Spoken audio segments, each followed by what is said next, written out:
This plant is not happy with me. It is root bounds. It got left in too small of a container for far too long. This size plant has an extensive root system at this point, and because it stayed in a tiny little pot that doesn't have much room for those roots to grow, it causes a ton of issues for the plant. So, yellowing, brown, dying leaves is a very common indicator, but also stunted growth. So this tomato at this point should probably be 3 or 4 times this size in bushiness and overall height.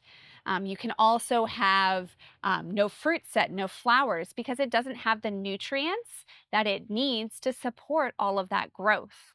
Now, how do you know if the container is the right size for the plant? There are tools and resources available for that, but when you're looking at the pot itself, all of those above ground indicators, but also in the bottom in the pot, you have roots busting out of the pot, roots coming down through the bottom, but also if you are not sure, you can always take the plant out of the pot, and if it's got very densely wound roots, where it's kind of choking out the whole side, that's an indication that the plants are trying to find enough soil and enough nutrients. So they kind of wind themselves into a circle and get into a tangled knot or mess.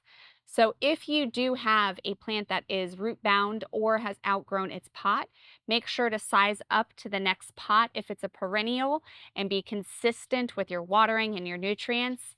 If it's an annual, it can sometimes stunt growth enough that it's not even worth using that plant. So if you have a healthier alternative option, if you planted multiple pots and the others aren't as root bound, go with the ones that have not seen those kinds of issues.